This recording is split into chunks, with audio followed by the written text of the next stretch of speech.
replenish the Social Security trust because he'd rather. Presidential candidates Hillary Clinton and Donald Trump take the gloves off for their final debate.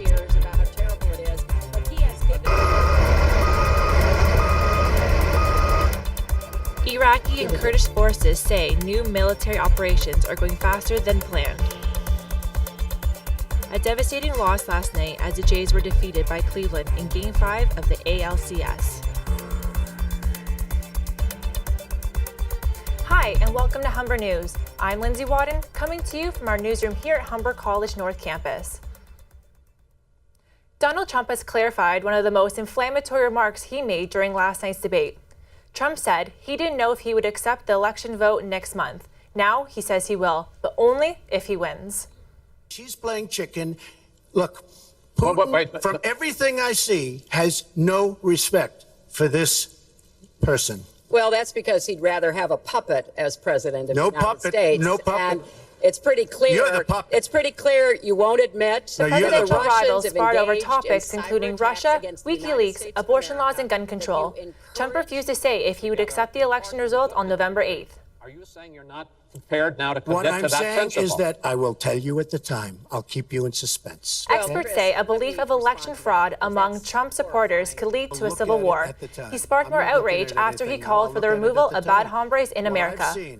Later on, while Clinton was talking about raising taxes on the wealthy, Trump interjected calling her a nasty woman. The 90-minute showdown had more viewers than the second debate, but less the first. According to analysis, the third debate is not likely to change polls. Clinton currently has the lead. Living a country away hasn't stopped Canadians from caring about the U.S. presidential election. Humber News spent the morning gathering your reactions to last night's final debate. Here's Catherine Aylesworth with the details. Is to replenish the Social Security trust fund. The third and final U.S. presidential debate took place at the University of Nevada, Las Vegas Wednesday night. The two candidates spoke on a number of issues: appointing a Supreme Court justice, America's rising debt, creating jobs, immigration, and their respected foundation. While many pointed to Trump's refusal to accept the results if he loses as the event's key moment, the New York businessman's history with women and women's issues stood out. We found students in the North Campus Student Center and showed them Trump's comments on abortion, his sexual assault allegations, and calling the Democratic candidate such a nasty woman. Because those stories are all totally false. I have to say that. And I didn't even apologize to my wife, who's sitting right here, because I didn't do anything. I didn't know any of these women. Based on what she's saying and based on where she's going and where she's been, you can take the baby and rip the baby out of the womb in the 9th month. He just doesn't have like a right view of women. Like, his view of women is just off. Nobody has more respect for women than I do. Nobody. Nobody.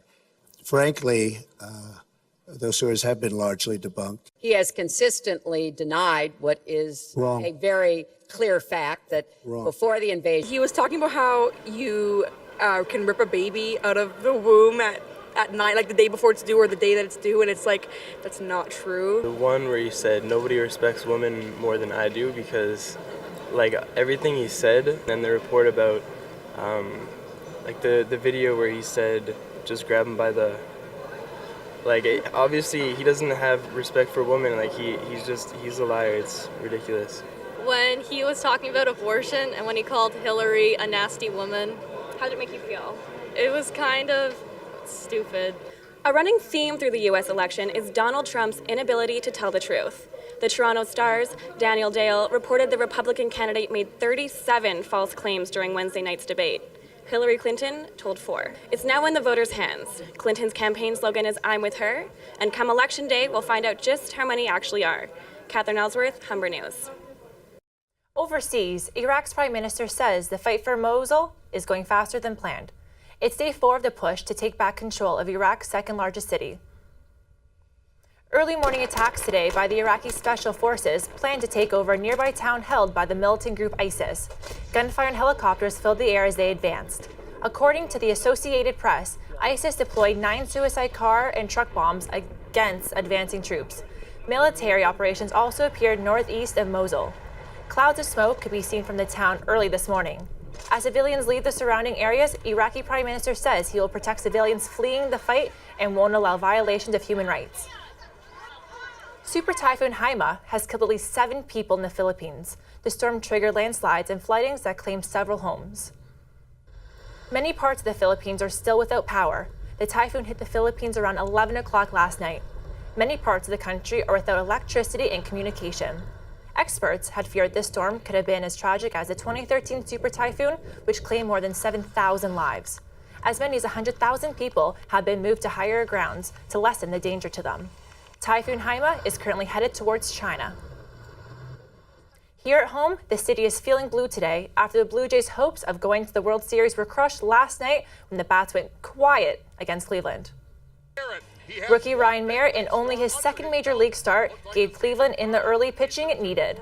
There was hope from a leadoff double in the bottom of the ninth, but the inning ended with strikeouts and pop flies in the 3-0 loss.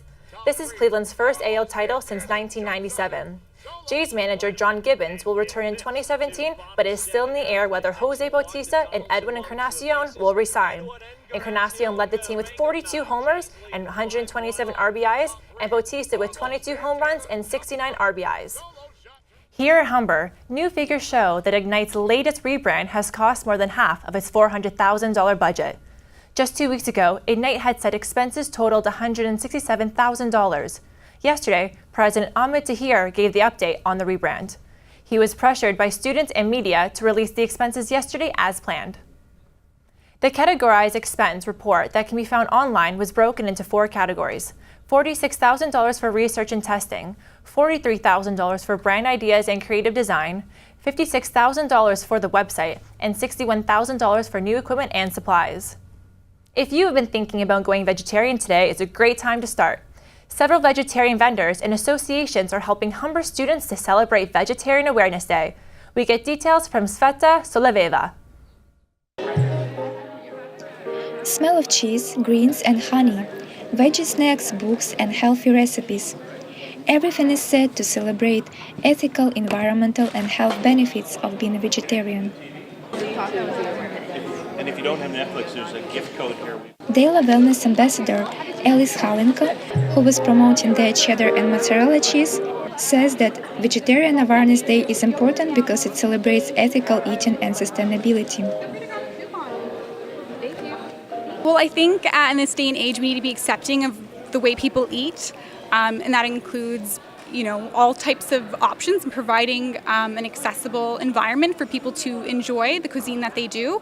I think that there's also a lot of kind of negative media attention towards eating a diet that's high in animals, and for ethical reasons, but also sustainable reasons.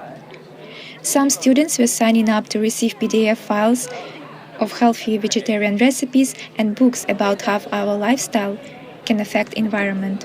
For some students, the event is a start for becoming a vegetarian. I actually planned on becoming one very soon. I wanted to kind of set a food schedule and stuff recently. That's why it was a coincidence to see this today. Others say they're just excited to sample. Yeah, I just want new food. I just want to try new things and see the other side of the coin. Whether you're vegetarian or not, who doesn't like free samples? Learning about different options of healthy eating will bring variety to your diet. Sveta Soloveva, Humber News.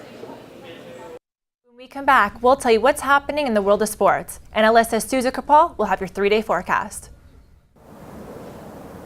Unfortunately, yesterday's warm and sunny weather didn't stay for long. Today will be a high of 14, but you might want to keep that umbrella around because it will rain on and off. I'll have your 3-day weather forecast after the break. The European Mars lander has reached Mars, but so far it's pretty quiet. Scientists say they're afraid it may have crashed.